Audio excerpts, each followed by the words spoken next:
Isang common ending sa maraming fairy tales, yung and they lived happily ever after. Alam niyo tayong mga mananampalataya sa Panginoon, kung ang pag-asa lang natin ay dito sa lupa, walang happy ever after sa atin. Pero salamat sa Panginoon dahil sa biyaya niya, sa ginawa niya sa krus, namatay siya para sa atin at nabuhay na magmuli. Ang pag-asa natin ay buhay at tunay dahil sa Panginoong Jesus. Sinabi nga din sa 1 Corinthians 15, starting from verse 19, if in Christ we have hope in this life only, we are of all people most to be pitied. But in fact, Christ has been raised from the dead, the first fruits of those who have fallen asleep. Kay kalumbayan man po sa aming puso, meron naman pong kaligayahan sapagkat may kasiguraduhan kami na ang aming tatay ay nasa langit, kapiling na nating Panginoon, sapagkat nagkaroon ng pagkakataon siya na tumanggap siya sa Panginoon, pinagsisihan niya ang kasalanan niya at binago ng Panginoon ang kanyang buhay.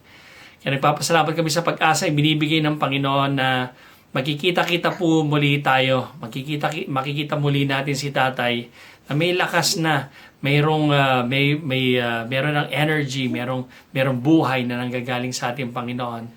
Na mamimiss po natin si tatay, pero believe it or not, hindi ho tayo mamimiss si tatay kasi masaya na sa piling ng ating Panginoon. Wala nang sakit, wala nang kalumbayan, wala nang hinagpis, wala nang pangangailangan sapagkat kasama na niya ang nagdudulot ng tunay na kagalakan.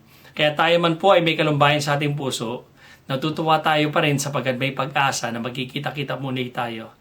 Sa mga mahal sa buhay po ni tatay, kay nanay, magpakatatag lang po tayo sa Panginoon. Magkakasama po tayo sa lahat ng hirap, magkakasama po tayo sa lahat ng kalumbayan, at maaasahan niyo po kami ni Vivian, kaming buong family, maaasahan niyo po kami. Salamat sa lahat sa inyo na nakikiramay po sa pinagdadaanan ngayon ng aming pamilya. Ito nga yung tinatawag na Valley of the Shadow of Death. Pero salamat sapagkat shadow lang to. Hindi ito makakasakit talaga sa atin sapagkat kasama natin ang ating Panginoon. Pagpalain po nawa tayo lahat ng Panginoon at magkita-kita po muli tayo kung hindi man di sa lupa, sa langit pagdating ng ating Panginoon. We love you, we miss you, and we constantly pray for you.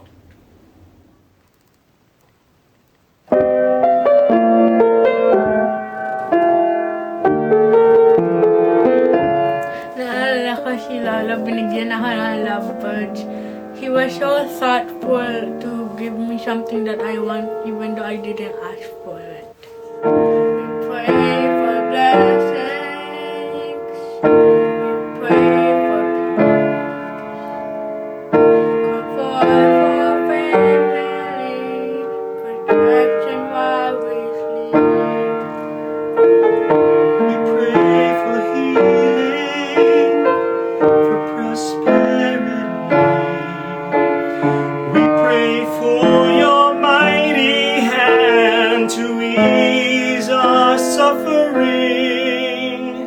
And all the while, you hear each spoken need.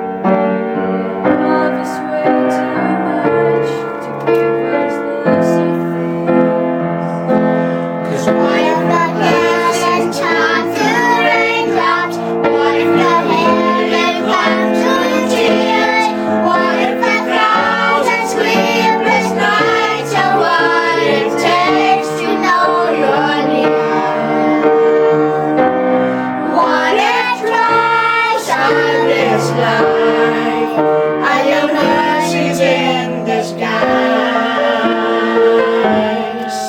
I miss Lola because he loves me. I miss how Lola takes care of me. Lola, I love you. Take care and be strong in the Lord. Lola, I love you. I miss you. See you soon. Isang bagay po na mamiss ko po kay Lolo ay yung tinuruan po niya ako ng multiplication table. Tapos pagka hindi ko kaya, pagka sinabi ko hindi ko to kaya, Lolo, sabihin niya, kaya mo yan. We pray for wisdom, your voice to hear. We cry in anger when we cannot feel you near.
disappointments or the aching of this life is the revealing of a greater thirst this world can't satisfy.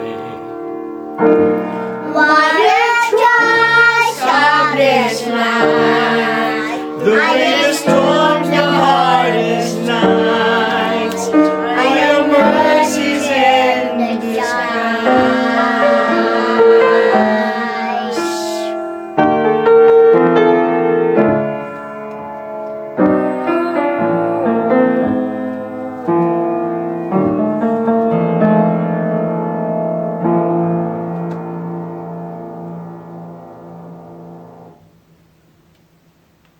Not bad. Not bad.